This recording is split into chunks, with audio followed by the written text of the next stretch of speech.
Race 3 on the program. This is the EO Norton Memorial Handicap over the 1400 metre journey. We're going to have a look at the last start effort of Canbon. And by jingo, this was a good effort. He came from well back as the field approached the swing for home. Once he got to the outside, he really let down with a good finishing burst to finish in third place behind 10 Aces. Also in the race was Oscar Wildly. Back into that sun reflection, then Oscar Wildly, Geldora into the straight, and 10 Aces snuck away a length and a half on Baskerville Street, who's called upon.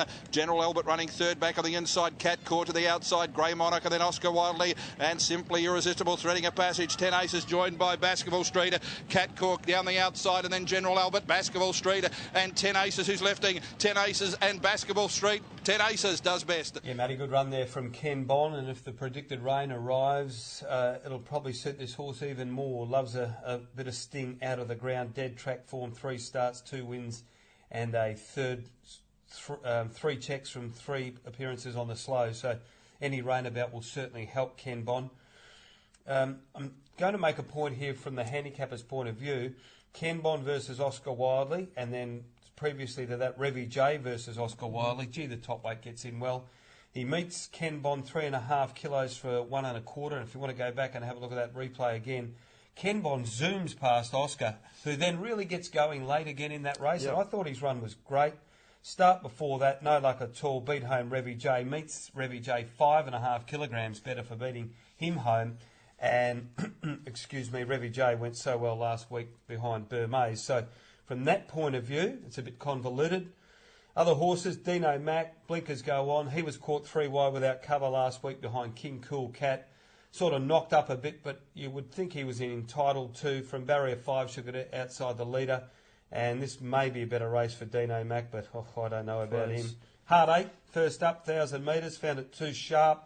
Looked like she would improve with the run, and I think there's one more in Hard 8 before she hits her top. Remember now she's with Brent Larson.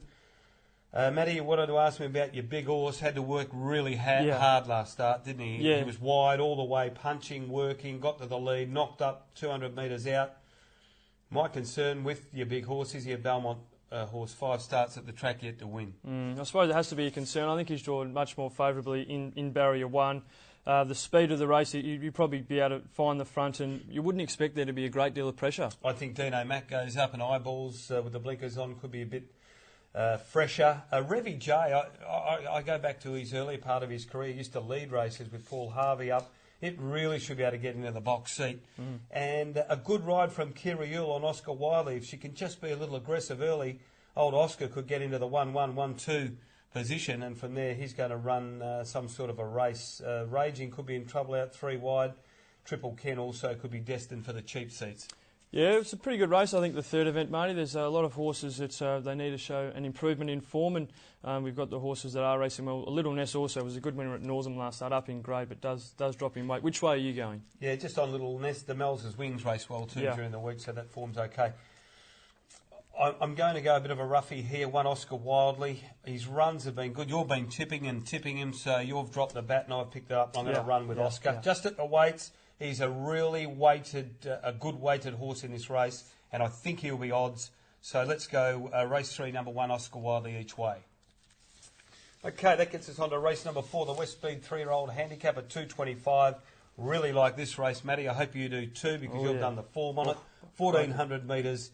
And let's have a look at the replays. The first of them, Laura Dane. This is Belmont, 31st of July. And what a performance. Laura Dane, just far too good for Lex Dane. And Dara Secret in front, rolled off the fence and out an inside run for Laura Dane, but they've been pounced on by Lex Dane. Lex Dane raced up to join Laura Dane at the 200 metre mark from Dara Secret. Down the outside, Bear Chat and Metro Master from the tail of the field, but railing like a greyhound. Laura Dane had dashed through, ran to the lead, a clear lead now over Lex Dane and then Dara Secret, but Laura Dane wins the first easily. Could not have been more impressive when winning there, Laura Dane. She took full advantage of her inside draw, a good ride from Sean O'Donnell. In both career starts, she's been ultra impressive. On debut, she wanted to do a lot wrong behind Courageous Show, and we saw last start how much she took out of that first up performance. I think she'll strip a lot fitter and derive the benefit again on Saturday. Up to the 14, not a concern. after the claim for Duncan Miller. Gets in well with 56, drawn an ideal barrier. I think it's just a case of whatever beats her will be winning the race. It's as simple as that. Horses behind her last start, Durra's Secret, pushed forward from a wide draw. I thought he battled on fairly. He's a nice type of horse. I think he's going to make a nice later 3-year-old down the track. And Miss Stratham dislodged Peter Nucky prior to the race and was running around for a fair while, but she was fit to start. She finished in 7th place. Need to see improvement from her. I can't see them turning the tables on Laura Dane. All right, we'll have a look at the replay now of Mr. Moneypenny. This was at Northern on the 29th of July. After an ultra-impressive trial performance, Mr. Money came out and repeated the dose at his racetrack debut. Quickly inside the 300, Mr. Moneypenny has raced up with Easy Cummins. They share the lead. On the outside, Mr. Vardim is still there. Ballura just behind them, taking a while to wind up. But Mr. Moneypenny right through it on the inside has taken the lead and drawn clear from Easy Cummins. And then Mr. Vardim, and on the outside, far in front, but a very easy win to Mr. Moneypenny. Very good performance on debut by Mr. Moneypenny. Was allowed to find his feet once Jared Noske angled him to the cutaway. He was the only horse you wanted to be on, and he was practically untouched in the run to the line. The second placed Easy Cummins raced well on Thursday, finished in 2nd position, a very good effort. He jumps up in weight a little bit. He'll carry 56.5 kilos, but he's earned that with his last start win. Looks to have above average ability, and he could be the danger to Laura Dane.